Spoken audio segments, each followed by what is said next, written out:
From LinkedIn News, I'm Leah Smart, host of Everyday Better, an award-winning podcast dedicated to personal development. Join me every week for captivating stories and research to find more fulfillment in your work and personal life. Listen to Everyday Better on the LinkedIn Podcast Network, Apple Podcasts, or wherever you get your podcasts. The HP AI PC breaks language barriers instantly by translating up to 44 languages in real time, powered by the Intel Core Ultra processor. With the right tools, work doesn't have to feel like work. Learn more at hp.com/AI PC. Hey, I'm Kwame Christian, and you are about to step into the world of Negotiate Anything, the #1 negotiation podcast in the world, where we teach you how to make difficult conversations easier while getting more of what you want in the process. Each episode is packed with practical tips and strategies from the experts. We delve into negotiation, conflict resolution, and leadership skills that are crucial in both business and in life. Whether you're closing a deal, managing a team, or navigating personal relationships, Negotiate Anything provides you with the tools you need to succeed. Our conversations are real, relatable, and most importantly, rooted in practicality. So if you're ready to transform your conversations and elevate your negotiation skills, join me on Negotiate Anything. Subscribe and listen on Apple Podcasts, Spotify, or wherever you love to listen. Let's make every conversation a winning negotiation. Michiel, thanks for joining us today. Thank you, Kwame. It's nice to be here. Yes, it's great to have you, my friend. So how about you get us started by telling us a little bit about yourself and what you do? Yeah, of course.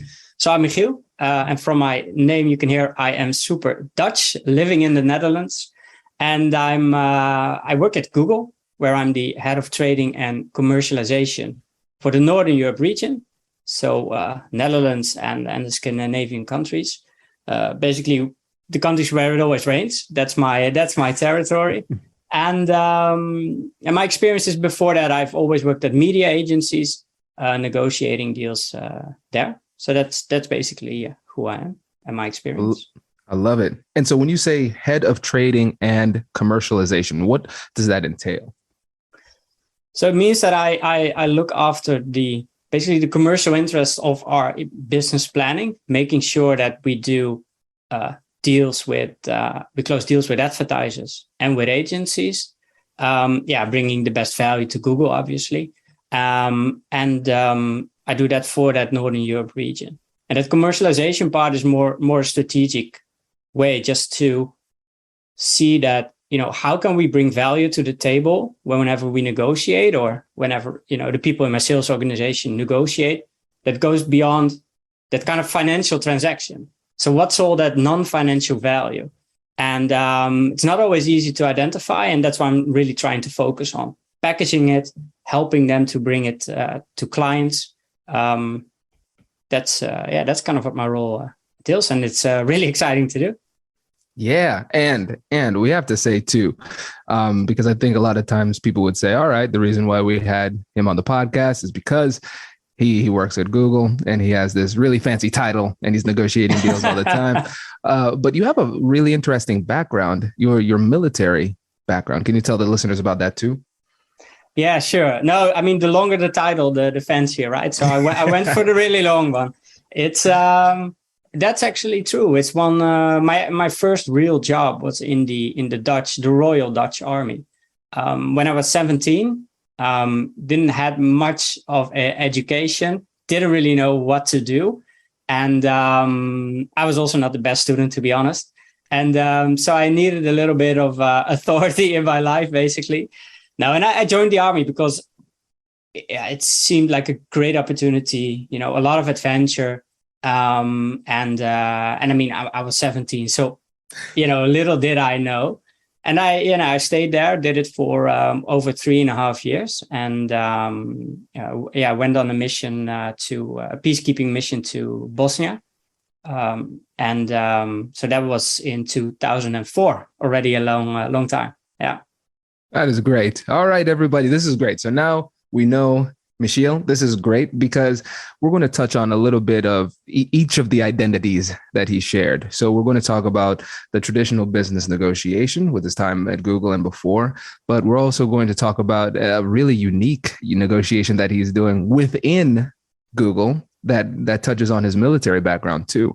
And so the theme for today is why deals fail. And when we think about why negotiations fail, as we go through that and learn more about it, we'll also be able to kind of reverse engineer this and figure out what makes deals succeed. So this is cool because after 600 episodes now, I've never had an episode on this, which is insane. so I'm glad you're here to right the ship here.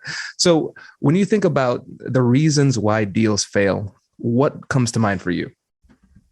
Yeah, there are a few things come to mind, and I think for me the biggest learning in my experience is empathy. So not leading with empathy, and as I explained, it's and what I mean by that with leading with empathy is trying to understand the other's interest, and a lot of people are really good at summing up the value they bring or whatever they think they can bring to the table, but they forget sometimes also with it, with all the noise and all the stuff that's happening during the workday or whatever, is trying to understand the other's interest. And the only way to achieve it is to show genuine interest, ask questions, be open. And so for me, that was a big change whenever I started working in the kind of the corporate world, because whenever I was 17 in the army, leading with empathy is not the thing that they learn you there. It's the thing that they, and I can quote one of my sergeants back then. He literally said in the going through the kind of boot camp period, he said, "We are here to break you down so we can rebuild you the way we like it." And that was the goal. But I mean, it's understandable, right? I mean, you're trained, you're being trained to fight, you're being trained to go to war. So it's a different thing. So they need to have, everybody pointing into the same direction. Basically, don't ask too many questions if you're, being sent on a mission and stuff like that. And it's good for the army, it works, but for me, because after the army, I went back to university, studied, and then switched to working at a media agency. And there the thing was, then I learned it's a very, very different type of hierarchy within a company than within the army, obviously. So that was, for me, one of the biggest transitions. And now I'm more comfortable. Obviously, I'm a lot more comfortable with it, and also understanding the value. And because especially with negotiation, one of the counterparts of empathy is that some people think negotiating is arm wrestling. It's there's a winner, so there's a loser, and I also see it. I thought it in the beginning when I just started negotiating, but I also see it with some junior salespeople in my organization, and it's always that picture. And I think if you even kind of Google negotiating, you'll probably see a picture like that. So, and then to switch to more of an empathy thing, it's not being weak. You're still a strong negotiator, but you're there to really understand your counterpart's value so you can use it. This is great. There are so many things to dig into here. I think one of the things that's really fascinating to look into is the fact that given your training, it was in many ways building you up to be a professional where empathy was not a core skill. I think that's fair to say. And so for a substantial period of your life, that empathetic aspect that would make you a great negotiator was really not only not put into practice, but probably in many ways almost discouraged to a certain extent. And I think it's really cool to see that even though that was your base, this is where you came from, you were able to make that switch, because empathy is a skill. You can learn to do it. And then also there's a mindset that goes along with it because you need to want to do it. You need to see value in doing it and see value in the other person. So how did you make that switch? Yeah, it's not something you can fake, right? With empathy. So, I mean, the switch, there was not just this instant moment. It's kind of, running, falling down, getting up, and but I think the most important thing is just maybe thinking that I closed a good deal, and then kind of the longer term relationship thing, it wasn't happening, or I didn't, in hindsight, maybe didn't get the best deal possible, or even the negotiation failed because it didn't hit the end line, just because I was not aware of what the other's interest was. And sometimes the interest is because we're always focused on, for example, with price negotiations, the other person wants to get the best price possible, for example, right? But there's also this human aspect. I mean, maybe if that person, your counterpart, if he gets the deal signed, that's maybe even more important for him at that point, because, it gives him a podium internally, or, there's so many different aspects that are important. And, and who knows what the best result in the end is, right? So that's, the way I learned, it's learning by doing. But I do think that's one of the most important things. And that's the thing that I see, some negotiations kind of not hitting their end goal, just because people don't understand each other. Yeah, I agree. I agree 100%. Hello, my friends. Before we get back to today's episode, I want to ask you a question. Have you ever wondered how to elevate your team's negotiation game and how you can help the folks on your team have better, difficult conversations? At the American Negotiation Institute, we offer transformative keynotes and workshops tailored to empower professionals with top-tier negotiation and conflict resolution skills. Whether it's a keynote for your next event or hands-on training for your team, we've got you covered. Don't just negotiate. Master the art with the American Negotiation Institute. Click the link in the description to find out more.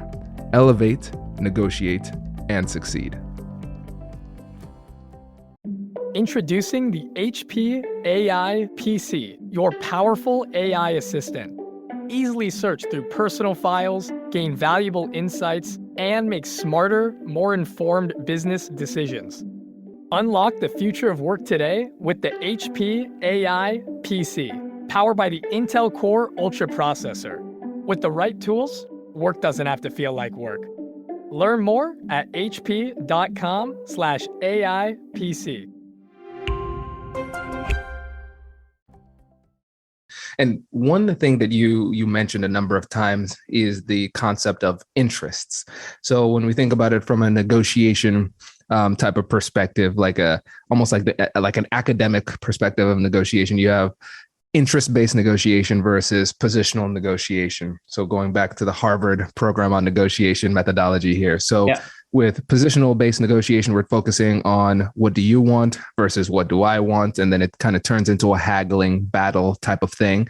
But if we're focused on interest-based negotiations, we're focusing on interest. What are your interests? Not just what you're asking for, but understanding why you're asking for it. So I want to dig deeper into that concept of interests, because I think it's something that people often think that they know, but as soon as they go a little bit deeper, they say, oh, there's a whole bunch, a lot more nuance to it. So when you think about somebody's interests, what comes to mind for you? It's a really good topic, because I think as you mentioned, like determining your position, it's something you can basically even do without really having that conversation. And it's something that, and it's still important because you need to know, are you in a stronger position than the other person, right? Short term, longer term as well. But I think that is one of the key elements why interest is a bit more difficult. You need to talk, you need to investigate, you need to be out there. And to be really honest, like my role changed as well. I got promoted, so that also meant that my role was being more strategic. within Google, but also a little bit more internal. So now I'm, sometimes I'm negotiating myself, but sometimes I'm also letting some of the salespeople do the negotiations themselves. And but it also means that I'm not out there as much. So I'm missing some kind of market understanding, but also understanding, what is basically also the position of the other party. And I sometimes really need to force myself, to go out there, to meet people, to talk to them. And that's also, we had 3 reasons. So kind of reason number 2 is also not taking relationship building seriously. It's a people business. It's a human business. Even in a high-tech company like where I work, it's still very, very much, the culture is still very, very much focused on the personal aspect. But I understand your question. And I think, I think also the difficulties, there's not a straightforward answer on it. You need to really investigate and dig deep, and that takes time and effort. Yeah. Yes. Oh, I love this.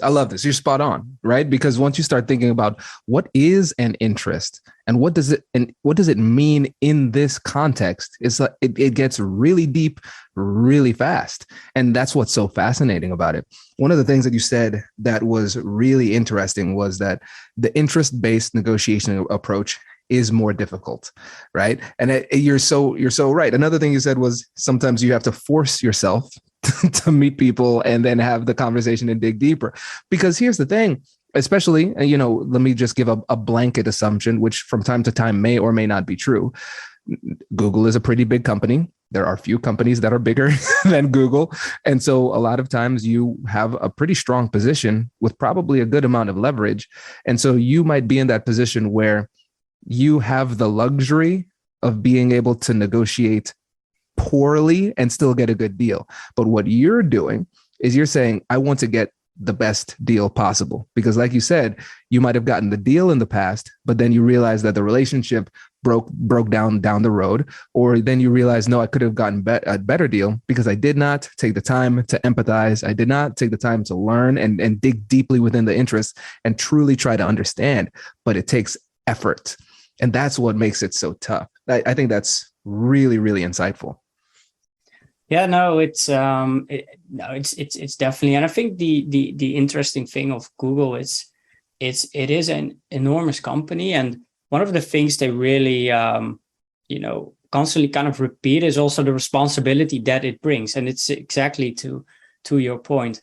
It's the things that you do, even though it's a big company, so you're only. We shouldn't make ourselves bigger than we are. So we're all, just an employee within a big company. But still, everything has a responsibility. And it's still one of the things that impresses me is that even though it is a huge company, it still has the ability to kind of really change direction and change course. And that comes with... that's why employees are always asked, be flexible, don't be married to your current position. It can change because we need to adapt the business, and that's something that's why it still interests me to work there. Things constantly change, but it's a really good point. It's a different position that we are in the market. But when I think about deals and the deals that I do, it's, almost all the relationships are longer term. So that's one of the important things, because you never know how the market goes. You never know where it ends up. And personally for myself as well, I meet people and then, suddenly, so for example, one of the things that I didn't do that well, maybe in the past, is I was short on time, being pushy, trying to get my way. Especially when I worked at media agencies, people who work in that field of area will definitely recognize this. It's a high pressure business. You're kind of in the middleman. You're working for an advertiser, negotiating with big TV broadcasters. So there's a lot of things at stake, but also a lot of different interests. You have your client who wants things. You have your own boss who wants things. You have the broadcasters who wants things, and everything is under high time pressure. So to my point, I have been especially in the beginning, pushing people to get a result. Win a basically arm wrestling competition. Well, maybe I won, but in the end, that person, I bumped into, and that person was a client, and it was not a good meeting. I can tell you when the first time we met. So and that's kind of the things that you learn when you become more professional, right, throughout your career. Absolutely. Yeah. And it makes a lot of sense. And again, going back to what we talked about before, it's all about development, because there's going to be something that you learn from going to school. Sometimes you learn from your experience in the Army. Sometimes it's from trainings, those type of things, but it all pales in comparison to the actual on the job experience of having those negotiations, having those wins, having those losses, and then learning from it and improving. Yeah. And I think, again, so let's recap really quickly for the audience, right? Right now we're talking about the reasons why deals fail. First reason, lack of empathy. And then we started to touch on the next one, which is failing to consider or not taking relationship building seriously. And this is, again, something that's critical, but often overlooked for some of the reasons that you described too, because you were talking about how earlier, before you joined Google with the media agencies, you were pushier, you weren't taking the time. So what are some other things that kind of get in the way for other professionals when it comes to not taking the relationship seriously? I think culture is also an important one. And especially in the media agency business, it's pretty common. So culture within a company, but also culturally within different countries. For example, so where I'm from in the Netherlands, it's not super common to kind of wine and dine always with clients. I mean, we do it, and in media agencies we did it more than is generally there. But when I talk to my colleagues further down south, it's way more common to build that relation and invest in that. And but I mean, independently of that, I mean, obviously you need to do stuff that's appropriate within the situation. And when you have an international role, that's an interesting thing you need to adapt to as well, because the culture in a different country, it's different than where you are. It's different in the US where you are based, obviously, but you also talk to a lot of international people on, I think, also on the course. So I find that an interesting aspect of it. And is it something you also, bump into regularly? Oh, absolutely. You're spot on. And I love that you articulated this really well, because culture, people often think about it in terms of nationality. Where are you from? Your location, geographic culture. But culture also exists within companies too. And so I know when we do negotiation training, sometimes we have a cultural intelligence training, usually led by Mark Davis, one of our trainers. And he describes culture in a really interesting way. He says culture is just the general way that we do things, whoever we happen to be. And I thought that was so cool. So he says, if you play sports, your little sports league, like that's a culture, right? Within your family, you have your own little culture too. And so then you have a neighborhood culture, a city culture, an organizational culture. And then even within an organization, different parts of the organizations have their cultures too. And I think it's really cool to see that, and start to take a moment and go do a little bit of introspection to see where you end and the culture begins, and vice versa. How much of it is me doing this or them doing this as an individual versus the influence of the culture leading to that behavior. And so if you can start to think a little bit more critically about that, then it helps you when you're going through the process of building relationships too.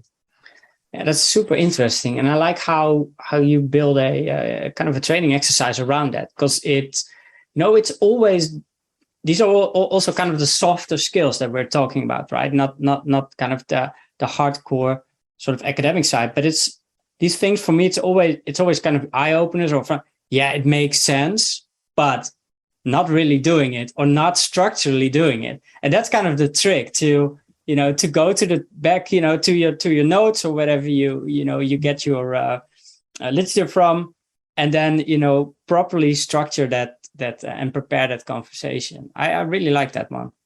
Oh yeah. It's fascinating. Like once you start to think really strategically about culture, it can be mind blowing and overwhelming at the same time. But it's a lot of fun because it's something that I would rather know. It's something that you can obsess over though, because sometimes you think too much about cultures and then you make the mistake of thinking that somebody is constrained by their culture. So for instance, it's like, okay, Michiel is from the Netherlands. All Dutch people are like this. Okay, well, no, that's we only eat cheese and it rains all the time. Yeah, exactly. It's like no, no. You went too far. Right?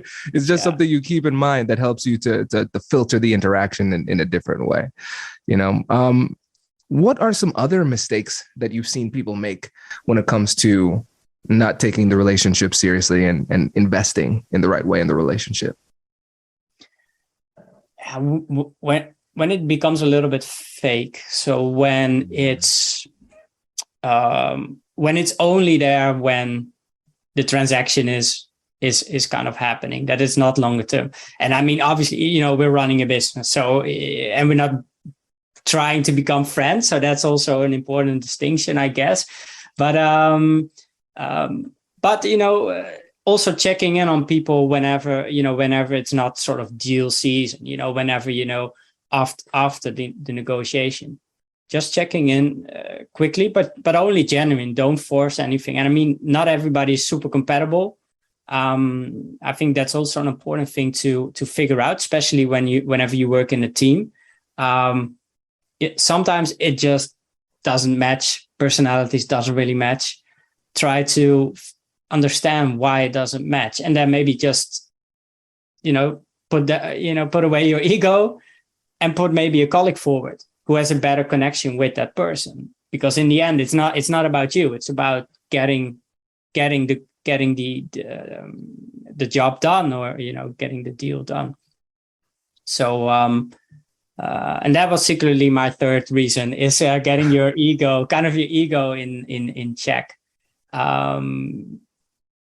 That's not really having it in check. It's basically recognizing your ego. Like, we all have egos. We all want to, we want to be important. We want to be appreciated, but it's not always your role to play at that point. So, you need, and business-like, you need to understand your mandate. Can you actually say yes at that point at the table?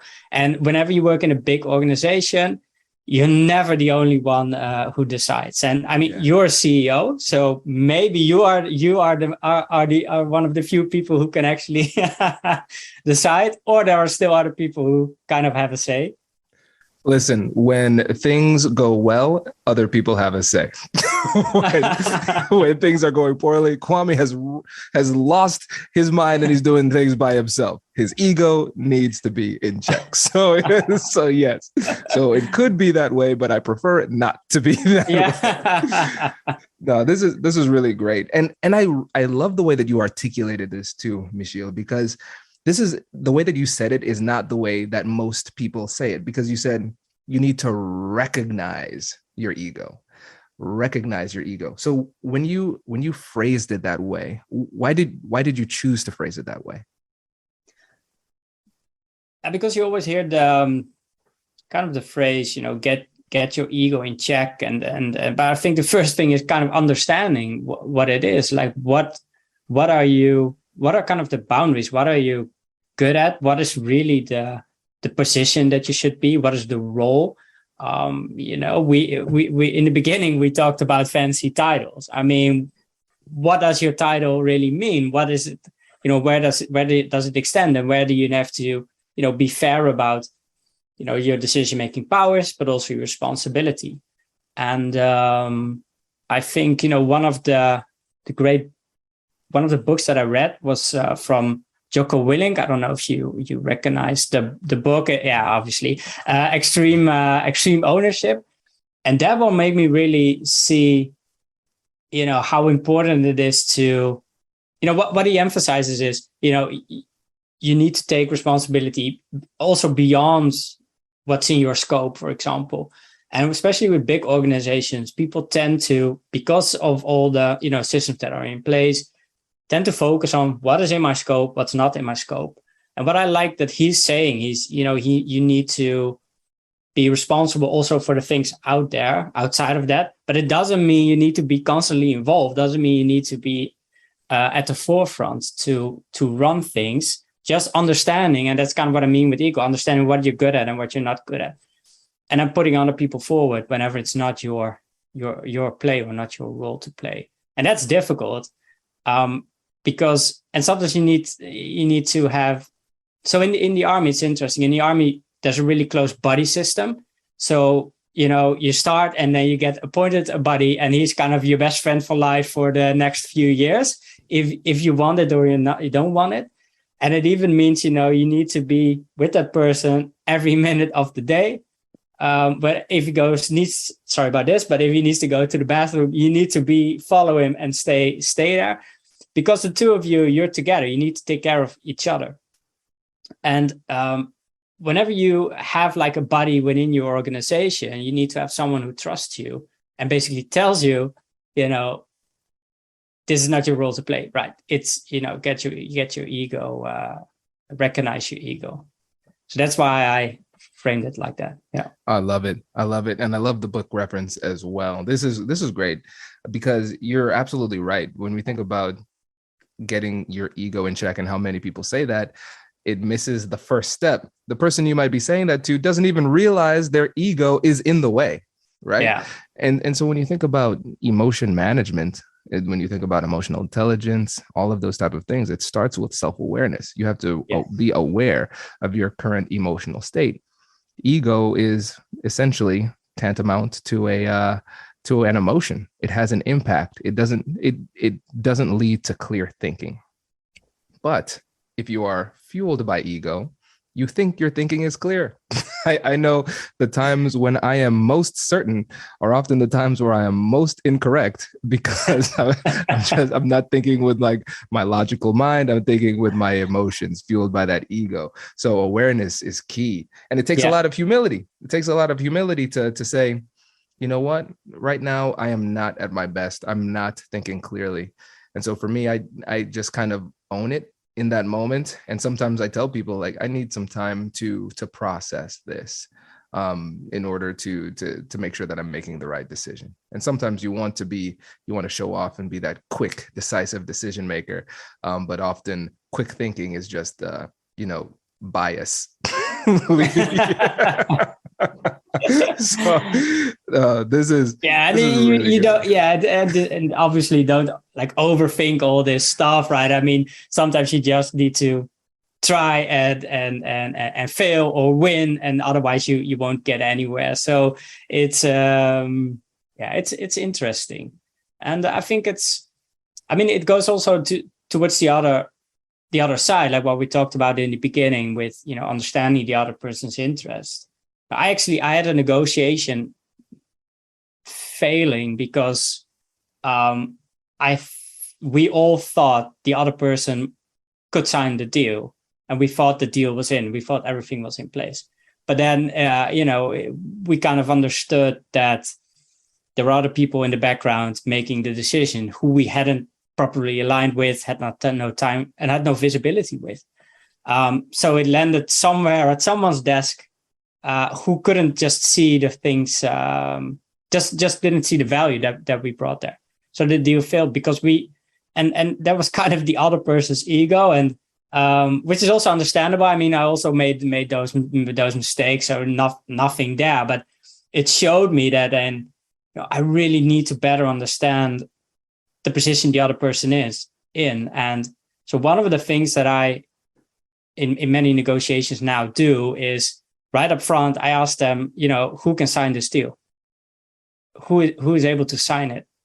And a lot of times then suddenly, new stakeholders pop up. Even though you think you did the whole stakeholder mapping, you thought you had everybody inside.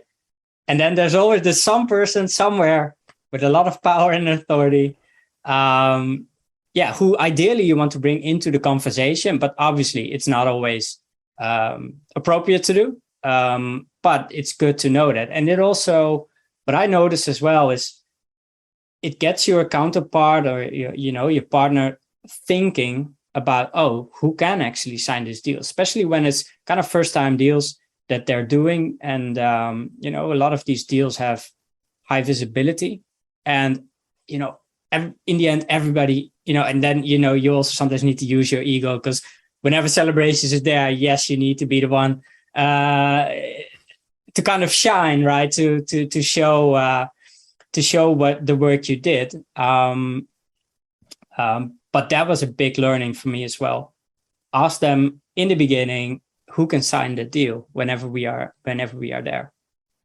This is great. I love it. And listen, we're coming up on time. This is a longer episode because I'm enjoying myself so much.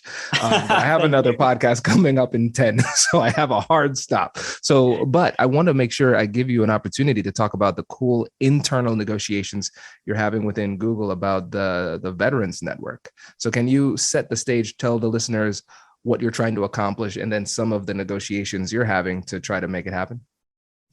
Yeah, thanks for bringing that up. It's for me, it's a super important thing. Two worlds basically coming together. My former military background as an Army veteran, and now at Google. And Google has this great initiative internally, talking about culture, setting up a veterans network. And what I did, we didn't have a network in Northern Europe of Army veterans. So what it is, it's an internal community where people chat, have a good time, share experiences. And what you have, also talking about that buddy system, there's a kind of an immediate connection whenever you talk to someone who, even though it was not the same army in the same country, but you went through the same things. So there's an instant connection. And that's really cool about the network that I set up. And yeah, internal negotiations. It's I spend a lot of my time negotiating internally, and for my specific part, I'm responsible for with my team responsible for the Northern Europe region, which is a different region, compared to Americas, within EMEA, even APAC, and everybody's kind of battling, trying to get the best value for their teams for that region. So whenever it's kind of deal season with us, my first step is internally try to get the best options possible, and then we go externally. So and that's for the big company. Yeah, exactly. No, this is great. Yeah, because I always want to remind listeners that the negotiations that we have, especially if you're somebody whose negotiations could be seen as transactional, somebody in your position who's negotiating deals, somebody like me who's a lawyer, those type of things, it's so easy for us to think about the other side as like somebody who is not on our team. But we're still going to use these exact same negotiation techniques internally with our own team. Like, for instance, we train procurement teams a lot, and they say the toughest negotiations are with our business clients. Like, why are they ruining my negotiation, right? And so a lot of our trainings are geared towards those types of negotiations as well.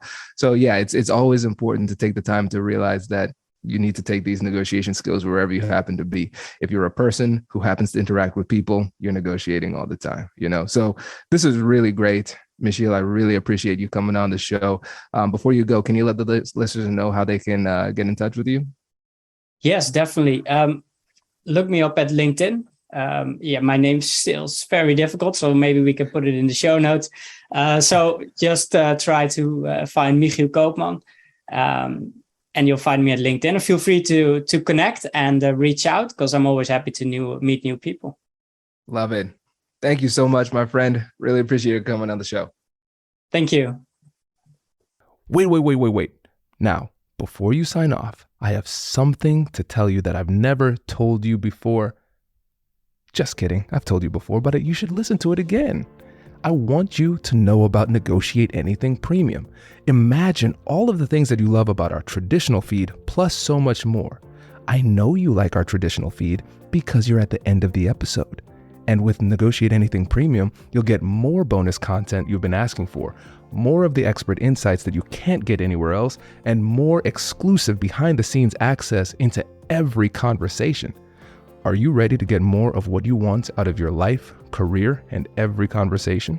With Negotiate Anything Premium, you'll have access to more high-level, custom-designed content and insights, giving you the tools you need to negotiate higher salaries, better deals, and better relationships in your life and career. Once I had a listener share that Negotiate Anything helped her to negotiate a $53,000 raise. Could this be you? What would that mean for your life? I've seen firsthand the impact this model has had on my life and the lives of my corporate clients, and I am confident that it can do the same for you.